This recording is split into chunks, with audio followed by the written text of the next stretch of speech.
would like, to be totally honest. Zucchini maybe it ranks up right up there with celery as one of my favorite vegetables. So I like it raw, I like it cooked, I like it braised, I like it grilled, pretty much any way. But this salad, I think if you follow along, you will actually find it to be super refreshing and satisfying. Now, salads go by a lot of different styles, right? And not every salad has greens in it. Not every salad is a lettuce-based salad. And you know that because you've had potato salad. You've had pasta salad. Maybe you even had a grain salad, a tabbouleh, something along those lines. You know, in this sheltering in place moment that we're in, a lot of times you're not going to the grocery store every time you need something. You're kind of using what you have. And so part of the process here was to take maybe some of those things that last in your refrigerator a little bit longer than lettuce or tomatoes or avocados or the kind of this common salad things, and kind of show you what to do with some of the more durable greens. Maybe you've been able to tap into some kind of like a local CSA box or something like that. And you've got these bitter greens you have no idea what to do with. All of those things make great salads. Bitter greens are great if you want to cook them. If you don't have, you know, a lot of people we become kind of accustomed to making the same salad every time. I want to give you the freedom. I want to release you of that burden of always having to have the exact same ingredients for a salad, because it's not critical. It's not necessary. Anything in your pantry, to your refrigerator, maybe even the freezer, and I'm going to show you something, could be a part of your new salad repertoire. Now, the one thing that I want to talk about more than anything, however, is my universal salad dressing. This is a salad dressing that is basically, there's not a use you can't find for it. Later, we will do maybe one of the first recipes that I ever developed for Duda and for the Dandy brand was a celery heart Caesar salad. I'm going to bring that back because I love it. It's crunchy, it's delicious, it doesn't need a crouton. And maybe one of the most common salads in the world is the Caesar salad with rotisserie chicken. So what I did is I took this universal marinade and I used it to marinate my chicken before roasting it in the oven. So it really has unlimited use. I'm going to show you a variety of ways to use it, and then kind of its go-go gadget tricks on how to manipulate it into something else, whether it's a creamy dressing, whether it's a emulsification, which is the process of bringing oil and vinegar kind of together and having it not want to separate like a traditional vinaigrette. So vinaigrettes are classically, I can give you a recipe, easy to do, and I can run down my list of what the recipe is, but it's really about ratio. And I mentioned this when we were talking in our last Zoom class about the fact that you got to really balance acid and sweet, salty, and spicy, right? You have to balance all of these flavors, fat to acid, to all these things, so that when you're eating it, it's enjoyable. Too much fat and things tend to taste kind of oily or very flat in flavor. Too much acid and your palate can get fatigued and you can get tired of eating the same thing, where you actually don't want to take another bite. A lot of times when that happens, it's a simple addition of something or a rebalancing of those ingredients. So let's get started by starting with my universal vinaigrette. So I'm just going to grab a metal bowl, and I kind of always start my vinaigrette the same. Now, I use it, again, in many ways. So one option that I'm going to show you right now is to do just a traditional, what I might call a traditional French vinaigrette. It's going to take Dijon mustard, about a tablespoon. I'm going to put that in there. I'll come back to that, so I'm going to leave a spoon in there. Right? I'm going to take a little bit. I like to use agave syrup because I think it's kind of a neutral sweetener. If you want to use honey, I do that sometimes if I want that honey back. Sometimes I do maple syrup if I'm really going for maybe spinach salad, or something that might have some bacon or some kind of other protein that's going to go with it. I really love the way the maple can kind of play with it. But in this particular case, because I'm going to use it as universal, I'm going with just good old-fashioned blue agave syrup, right? So I'm going to put in about a teaspoon to 2 teaspoons. From that point, I've got some shallots that I've already minced, right? So the sweet little French onion, sometimes a little bit pungent. I'm going to take a little bit of minced shallot, about the volume of a shallot, okay? And then I'm going to begin my whisking process. So I have a whisk here, and just kind of start moving that around. So you can see now I've got this basically honey mustard at the bottom. Put the shallots in there now. I could leave the shallots till later if I wanted to, but I feel like my process of putting the shallots in now, as they're getting kind of moved and stirred, right, they're kind of starting to lose some of their flavor. So they're flavoring the dressing through the process. So I'm going to take a little bit of black pepper, put that in there now. And you may find, again, because it's a balancing act, you may find you want more pepper at the end. Again, this way I like to make sure that it gets fully balanced through the recipe. I'm also going to put in a pinch of salt.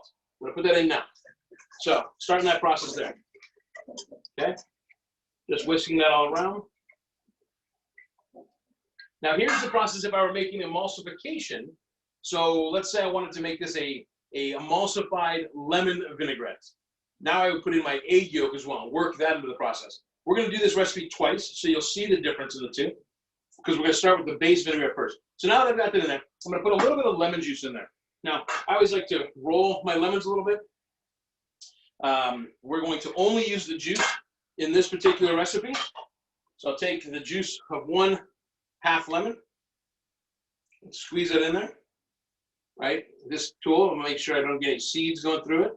But I got a nice, that's a pretty juicy lemon. I got a nice, probably 2, almost 3 tablespoons of lemon of juice from that.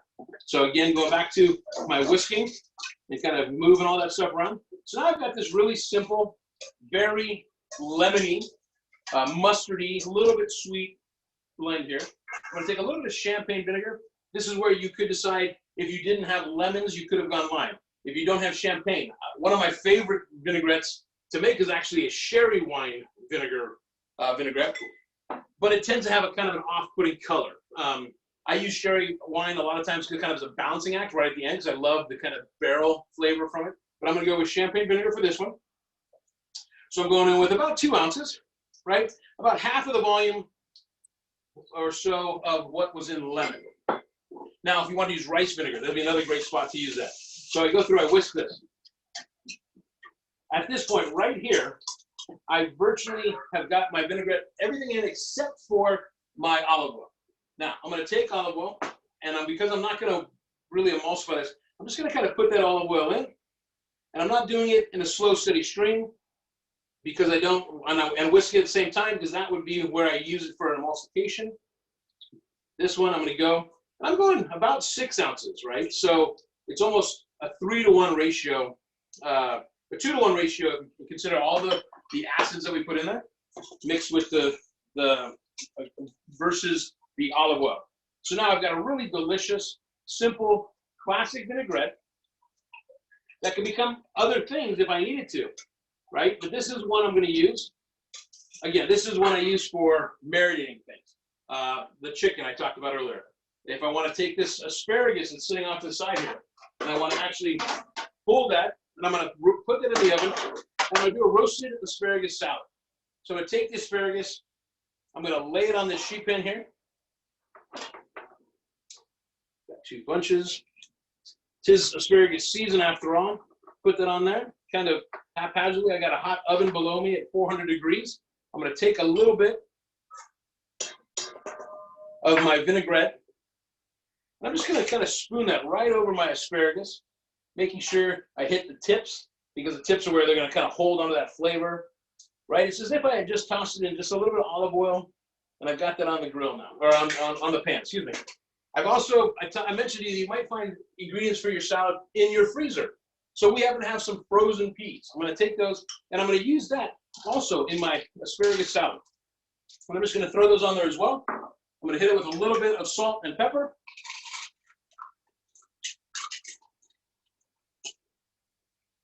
I'm going to use a little bit of the flaked Maldon salt, that's sea salt. Going to sprinkle it on there. All right. I'm going to take that and I'm going to pop it right into the oven below me. I'm at 400 degrees, as I mentioned. I'm just going to let that go and work on something else. So this vinaigrette, perfectly great for a lot of things. In fact, if I open my refrigerator right now, I bet you, throwing stuff around, that I have a leftover container of exactly the same vinaigrette. A little bit of oil. I remember pulling some of the oil off to saute something, right? But it's the exact same vinaigrette in my fridge already because I keep it all the time. We use it for so many things. I'll use this one more time before we move on to show you one of those favorite salads that I make on a regular basis. I'm going to take zucchini in its raw form. Now, a lot of people don't like raw zucchini. It's technically not going to be raw by the time you get done with this, right? I'm just going to shave it thin. It's going right into this vinaigrette. It's going to be cooked with the acid, the salt that's in there. So I just want to take that and start shaving the vinaigrette, or excuse me, the zucchini right into the salad. Another great one I love, and actually where this recipe originally came from, is taking raw cauliflower and doing the exact same thing, shaving it into the vinaigrette and then tossing it, and you get a really wonderful, simple, raw salad that is both delicious and healthy for you. So I'm gonna go with a little yellow squash, do the same.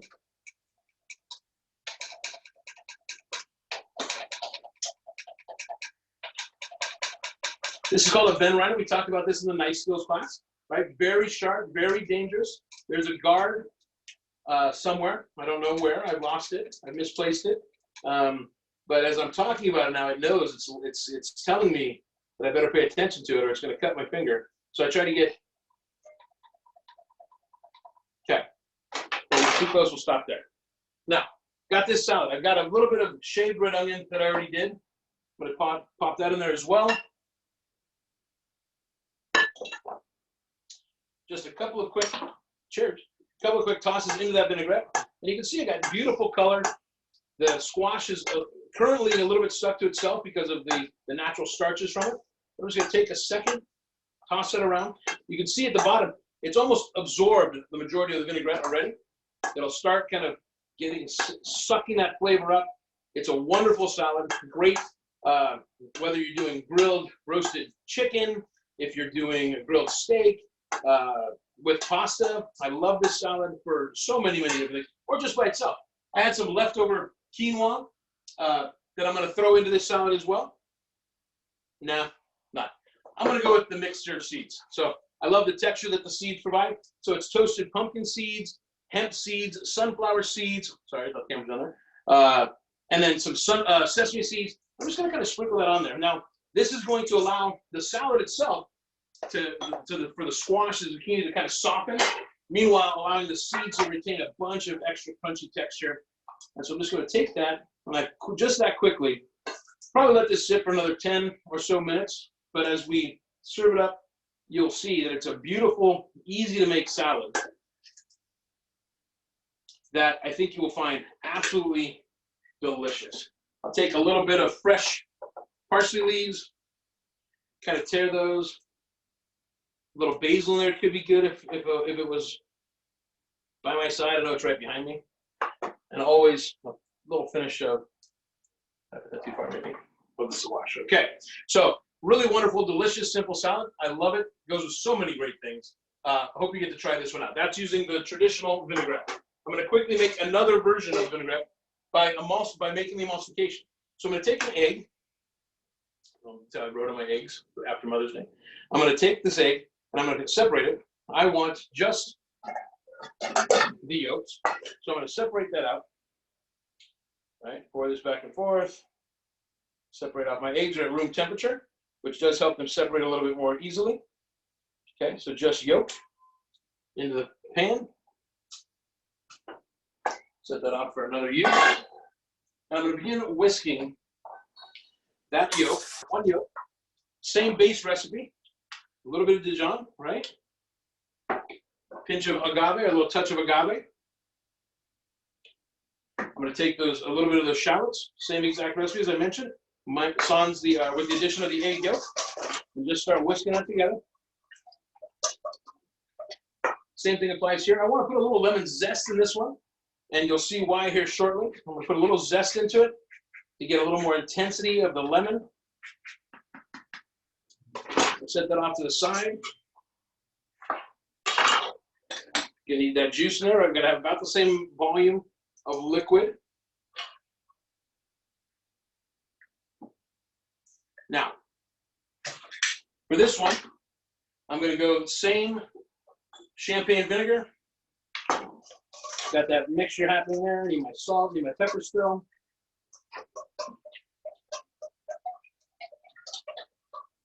So vinegar is going to go in.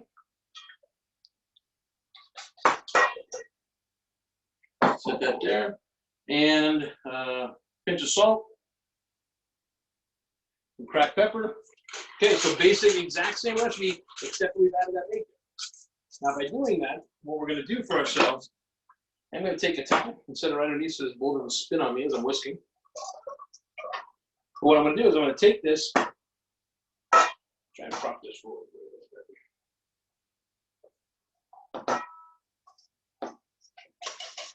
I'm going to take that and using my good whisking hand, right? Because I have a bad whisking hand too. Now I'm going to take that olive oil and I'm just slowly going to hit the where I'm mixing into the mix right at the base of my whisk. Do you want me to hold it?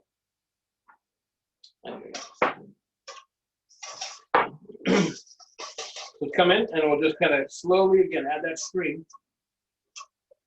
I love this like I do if I were a bartender, right? I've got this pour spout on it that kind of controls the volume that's coming out at one time. If I have something, if I'm just pouring straight out of the bottle, obviously I got to kind of worry about the volume and speed that I'm going with. But with this, I can keep up with perfect. I can barely see as I go through and whisk. I can barely see I'm hitting the bottom of the bowl before the whisk cuts right through it and helps kind of bring these ingredients all together. Question about using a raw egg. Yes. Is it considered soup? Well, the eggs that I have here were a pasteurized egg.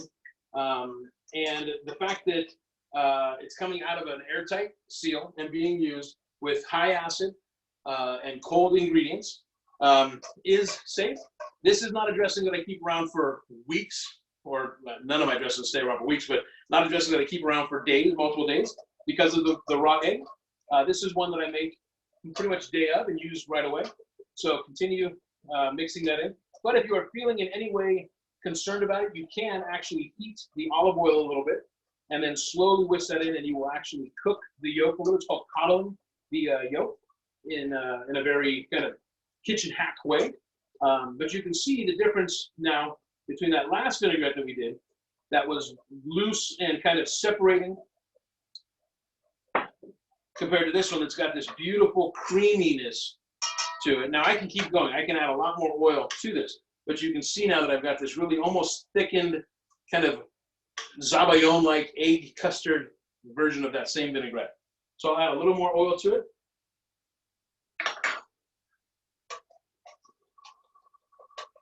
And I can keep going. Now there's a term called breaking your vinaigrette. In today's culinary world, some people intentionally do it so that when it hits the plate, it looks like you've got vinegar and oil separating on the plate. In this particular case where it has egg yolk, it would be putting the oil too quickly and you're not able to stir it in fast enough, and so the oil separates from the other liquids that are in there. When that happens, it's not a pretty looking vinaigrette. So what you would do is stop, and you would separate another egg yolk, put it into another bowl, start whisking it, and then try to go even slower with your addition of your oil mixture that has been created for the vinaigrette. All right, so now I've got that beautiful vinaigrette. I can use this for a lot of great things. This is perfect if I want to dress any salad. That arugula we talked about. If I wanted to use this on a piece of fish, would be fabulous. Right, it's kind of again very universal dressing. Now, taking that, I'm going to give you some of the go-go gadget tricks. Because it was an emulsification, I can now turn this into Caesar dressing if I want to. Caesar dressing classically has egg yolk, garlic, lemon, Worcestershire, or what's this here sauce, Parmesan, and that's the base of your classic pepper, base of your classic Caesar dressing. To do that, I'm going to take half of this mixture, and I'm going to put it in my bowl. All right, and I'm going to make a smaller batch of Caesar dressing by taking a little bit of anchovy paste, and I'm going to squeeze it in there about a tablespoon's worth. Depends on how much you like that flavor, that richness. I'm going to take a little bit of minced garlic that I have here, and just put, because garlic classically in Caesar dressing, we have the shallots in there.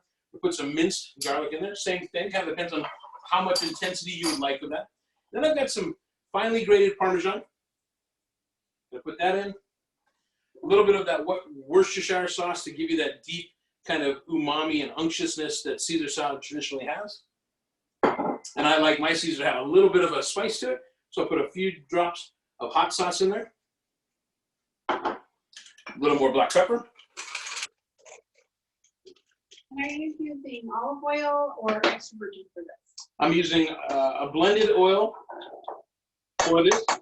Extra virgin, a lot of people say that it tends to burn, if you will, or it doesn't like the friction if you're mixing a high blended oil. So I use a blended extra virgin olive oil, so it's a blend of olive oil and canola. But that is, Or just a light olive oil. yeah, or a light olive oil works as well, just not a first press. So now I've got that kind of dark Caesar style dressing there. Now, it's maybe not a traditional Caesar in that traditional Caesar might have some red wine vinegar, so I can splash that in there if I wanted to, right? But I'm basically now made that my Caesar dressing.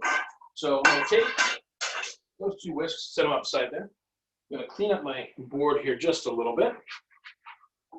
My shallots for the next thing. And I'm gonna take my hearts of celery, right? I love celery, so all the branches have been used. I've kind of got now left my inner hearts, which probably my favorite part when you get to these lighter colored leaves and fronds. The mix is going to kind of cut that there, kind of creating my Caesar salad. Now when I get to the heart like that, right, I want to leave that kind of like a romaine heart. Maybe I'll cut that one more time so it's a little smaller.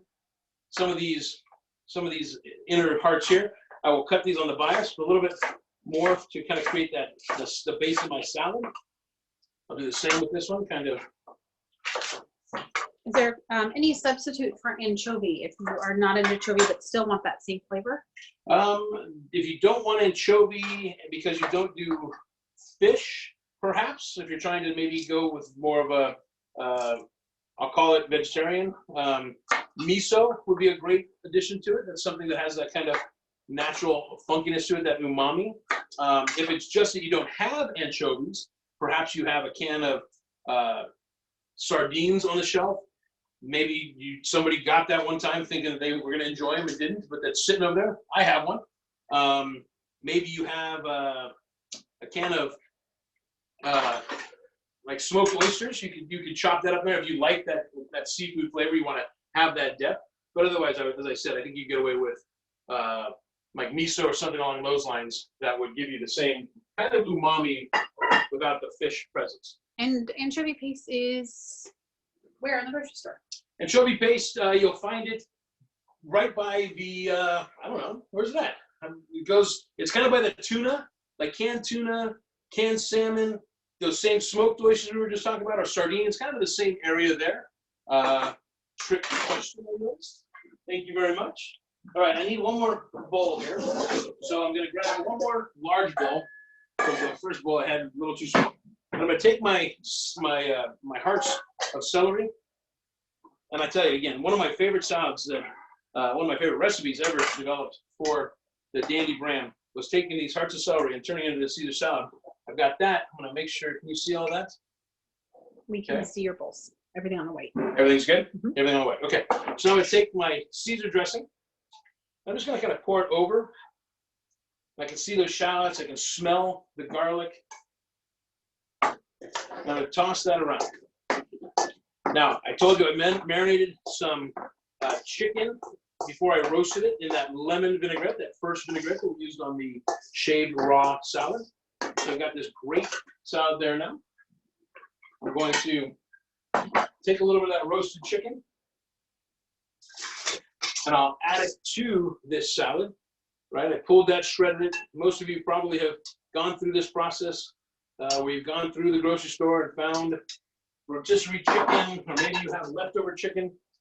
I just kind of mix that together. Now, I don't have croutons. I don't really need any croutons because I've got this beautiful crunch from the celery. This is where those cooked grains, leftover quinoa that I'm going to put in there. Just going to kind of crumble that and knock that around. That'll coat and stick to the leaves. It'll give me kind of that feeling of having that starchiness to it, right? A little more filling. So I'm just going to take that and I'm going to plate this just as I would any Caesar salad. That goes on with that beautiful, gorgeous looking golden hearts right in the center. I'll take that. And there was a question about the Parmesan, if you bought it already grated. So that I did. I buy you're going to see right now. I was about to tell you. So I bought an already grated Parmesan just because it's easy. I have 5 kids, so my kids cook a lot. So therefore, it's easy. I don't need to pull out the block every single time. but I also buy shaved Parmesan sometimes, or I do have in there right now a wedge that I pull out and I use, right, my peeler, and I make these beautiful shaved peelings of Parmesan that are really that final touch to a gorgeous celery Caesar salad with a little roast chicken. All right. A quick question back to the first squash salad. Yes. Is the squash julienned or thinly sliced? Thinly sliced, checking on my asparagus. Thinly sliced on the Ben Reiner, right? So I took it in its long form. Or Japanese mandolin. Or Japanese mandolin, yeah, sorry, Ben Reiner Japanese mandolin. And then I'm knocking off the stem with my first pass, right? Putting that off the side. And then just kind of following through and continuing to shave that so that I get these beautiful thin coins that marinate quickly. Now, if you have one of those things and you do zoodles, right? You could do the spinner, or if you want to put the teeth in this and do julienne, it would work the same. So it's a matter of the squash being thin enough that the acid from the vinaigrette is what's cooking the actual salad. Okay, so we did traditional vinaigrette, emulsified vinaigrette, Caesar rendition, if you will. Moving on to that, I'm going to take the remainder of my lemon vinaigrette here. I said you would see why the lemon zest, because of the Caesar salad, right? So that's got that beautiful, bright, lemony flavor. I'm now going to take the remainder of my Caesar dressing, and again, you can see how kind of smooth and creamy it is. It's coating the edge, right? It almost looks, if you didn't know any better, you might think that I scrambled eggs and have it still sitting in the bowl with some shallots in there and pepper, and I hadn't cooked it yet. I'm going to take the remainder of that, and I'm just going to make a creamy dressing. Now, options here are to go with something like tahini, which would be a great flavor profile, right? Sesame paste, kind of thicken that up, make it creamy, but still going to probably be more on the vinaigrette side. I could use traditional mayonnaise here now, or sour cream. In this particular case, I'm going to go with some Fage yogurt. So I'm going to just take a little bit of yogurt, and I'm going to kind of drain the tip of the sides, so get drain off the excess liquid. I'm going to put that in there. Now, if I had something, and I'm putting about a quarter's cup in there to half the recipe of my vinaigrette. I'm going to take that. I'm just going to use that whisk and slowly start to whisk it in one corner, which is going to allow the vinaigrette to kind of incorporate in. If I start too fast and start mixing big, now I'm going to be chasing around all these little lumps of yogurt in my vinaigrette versus slowly letting the vinaigrette incorporate into my dressing. So now I've got this really thick, creamy dressing just like that. So if I want to use this for,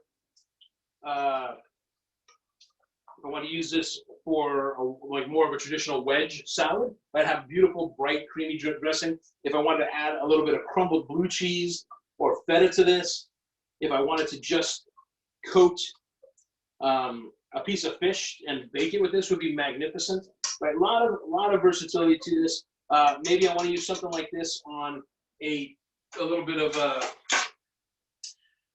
so like we did last time with those lettuce cups. Maybe you want something maybe a little more of a kind of a Greek feel. Since you got that Greek yogurt in there, the lemon would be a really wonderful dressing for that. So we talked about creamy dressing, blue cheese, or the tahini, the yogurt that we used. Could have been sour cream. Could have been mayonnaise. We've got that. I don't have a recipe set aside for this one. Just wanted to show you how creamy and delicious that is. And you can see how quickly you can turn your traditional and kind of utility vinaigrette into a creamy dressing. Actually, maybe we can do a quick side. You got some of those cherry tomatoes around here somewhere? Mm-hmm.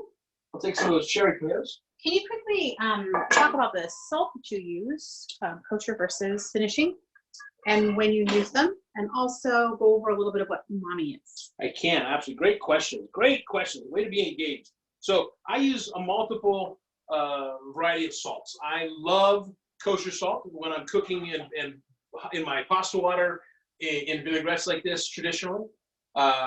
When it comes to and for cooking a steak or seasoning in general, I pretty much use kosher salt, or I have built a relationship with the Big Sur sea salt company, and I use their salt for a lot of things in the restaurants to support local business, and I absolutely love it. Then, secondly, you saw that I finished off the squash salad, which, by the way, is looking absolutely sensational over here. I finished that one off with a little bit of Maldon sea salt. So this is a French sea salt that has these beautiful crystals. I mean, you can literally see from there the size of these crystals on my palm there. I mean, that is an entire salt crystal. So really easy to kind of see on top of food, and makes for a wonderful way to add just a last little touch of crunch without making the whole dish salty. But as you're eating, you get one bite of really wonderful kind of bright salt. I love how easily it handles in my hand. Great questions. I also have, like if I back up over here, I probably have, no, it's over there. I have a sleeve of pink Himalayan sea salt. I have some black Hawaiian, like a, I don't know, lava salt or something like that, because you never know when you may need black salt to help kind of add a visual appeal to the salad itself. I'm going to take those tomatoes that we just cut in half. And some of you may have seen that technique. The salad might have been in the way when I did it, but the idea is you're taking these cherry tomatoes and holding them in place under your palm. And of course I have a sharp knife, which makes all the difference in the world. But I'm kind of flexing my hand up to hold the tomatoes into place, and just slowly running the knife through the tomatoes to get a perfectly halved tomato. And I can get a handful done at one time rather than selectively picking one or the other. All right, so I mentioned one of my favorite salads to make all the time is the arugula shaved red onion. So I'm going to put a little bit of that red onion on the Ben Reiner here, on the Japanese mandolin. Goes right in. I'm going to take a little bit of that vinaigrette that we just made, the rich and creamy one, because not everything has to be the same. I normally use this and make the light vinaigrette, but I think this is going to look magnificent. I'm going to toss those ever so lightly to kind of coat the tomatoes. I have some basil that I saw back here. I'm going to grab a couple of leaves of basil, and I'll throw those in there, kind of tearing the basil leaves.